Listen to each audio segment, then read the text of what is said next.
I'm Sarah Starr, and this is your space weather forecast for the day. Today, we are going to talk about the full moon in Sagittarius, Venus conjunct Jupiter, and Venus is going to enter Gemini. So today, expect to feel some major positive shifts today. The energy is completely different. It's like a weight that has been lifted off from you, and it's in a very positive way because we have so many cosmic events right now that are lining up to manifest your dreams and your desire. So with Venus conjunct Jupiter right now, what that means is it's setting the tone in a very uplifting, shifting way. So Venus is going to end her rulership here, and it's going to go into Gemini shortly. So after the moon passes, we're going to expect the unexpected in the best kind of ways. There's lots of good luck today. And our full moon in Sagittarius is going to peak early in the morning. It's going to push us into renewing. It is going to push us in recharging our energy. It is going to lift our spirits. It's going to rebuild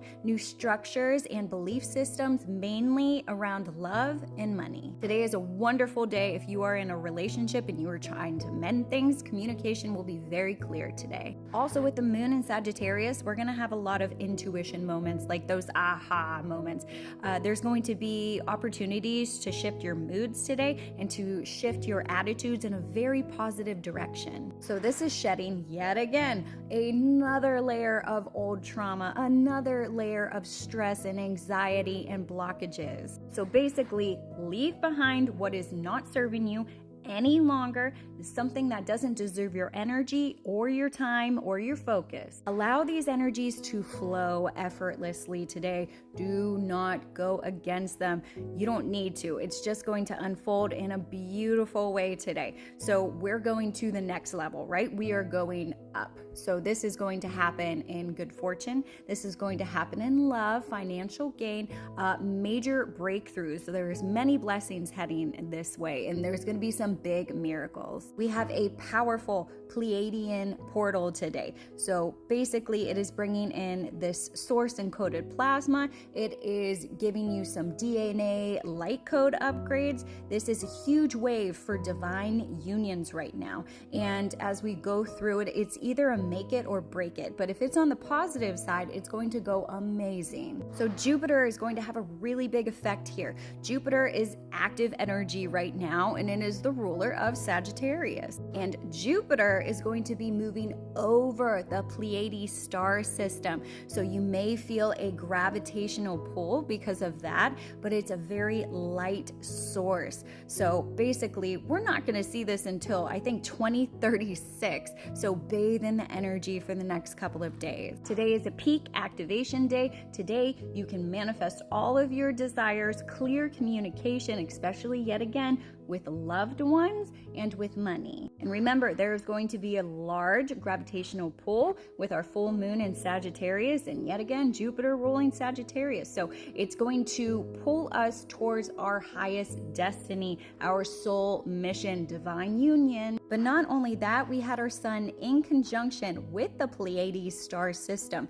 It was a direct alignment with our great central sun, Alcyone. So yet again, expect to feel a major positive shift within your mood and your surroundings. Yet again, there are numerous cosmic events that are happening today. So in the next couple of weeks, expect to see promotions, financial gains, new opportunities, deeper relationships, destined soul connections. This is going to be a big enhancement with passion, with love, with luck, with pleasure, with prosperity, with romance, with passion, good fortune, success, abundance, you name it. Today's the day. So trust that the best outcomes are heading your way today. The universe is guiding you through every step. And whatever you have been dreaming, whatever your desire is, it is going to work out for you. The thing is, you have to be patient because these blessings may take a little time, but today, yet again, clear communication with your loved ones. This is a really big deal,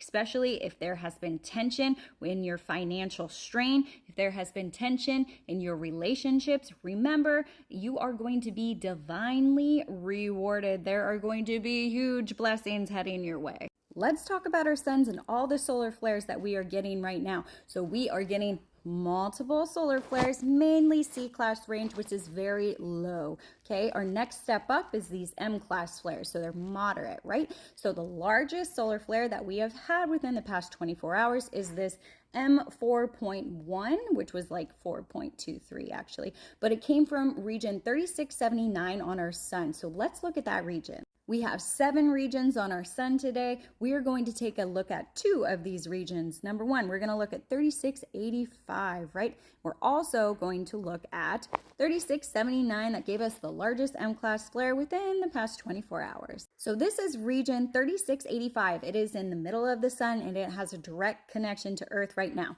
So let's go over the stats with this. It has went down in size just a little bit, and it's not super complex because it did not form a delta configuration yet. It actually is decaying in its intermediate spots. It actually went down in sunspots. So it's not the biggest flare probability that we have, although the proton percent, here we go, 5%. X-class flare, which is the largest solar flare that we can have, is it also at a lower percentage. M-class flares, we're not getting anything from here, but we are going to get some C-class flares from this region. Now, within the past or next 24 hours, this could change drastically, so we're going to keep our eye on it, but right now, not a big deal. But this region is giving us those larger M-class flares. So this is region 3679. It did gain a delta component, which makes it very complex. It did go down in size because it is heading off of the limb of the sun. It went down in the number of sunspots because it kept exploding. So basically, let's look at our percentages. Proton level here is 15%, so we have a slight chance of going into an S1 minor solar radiation storm. If this does produce a coronal mass ejection, which is like a whole bunch of plasma that erupts from here and then heads off into space. We also have a higher percentage of having an X-class flare from here, which could definitely happen because, yet again, it gained a delta configuration, making this magnetically complex, and we really need to keep our eye on it, although if there is a coronal mass ejection that is associated with it, because it is so far off going towards the limb, we probably won't have any Earth-directed components. Maybe a glancing blow. All depends. This is region 3679 that I just showed you. This is it producing that M-class flare. Do you see how this is fuzzy? It's because protons hold mass, and whenever you have mass, it fucks with the filters. Oh, sorry. It fucks with the filters here on our solar imagery. So basically, we have a lot of protons that are coming from this region. That M-class flare did send us into a minor R1 radio blackout for a couple of hours, mainly over the regions over in this area. But it has thus died down, so no worries there. We also had 2 very large filament eruptions. Now for the first one, it's going to miss south, so it's going to go behind Earth orbit, so we're not really going to have anything. The second one is still being analyzed right now, so in the next 24 hours, we should get some sort of estimate on the data. And I do want to point out that the solar regions on our sun are all on the southern side of the sun. So there's nothing up top. It's all down below. This is a recipe for disaster. It can be a recipe for disaster, shall I say, especially if these get more complex, which most of them are in a state of decay, but just saying for future reference, when they're all jumbled here on the bottom, it means something's going on with the sun. Here are those coronal holes, which are streaming areas within our sun directly connected with Earth right now. So we have 40 still here. 39 did grow here, but not too much with our coronal holes. We do have some active regions right above 40. That would be that 3685. So if we have a coronal mass ejection, these are going to push it into Earth a little bit quicker than anticipated. And we have new region 3663 that is heading back around from the sun. And this last time gave us several X-class flares. Don't know exactly what this looks like in the next couple of days. We shall though. And here's our Schumann. So we're getting many spikes. Remember, all of these spikes right here were due to a thunderstorm. Let's talk about this spike right here. That spike was also part of a very large thunderstorm that was located in that specific area, setting off those sensors. So remember, there's a lighter energy today, a lot of positive shifts. Let me know in the comments how you're feeling today. Love ya.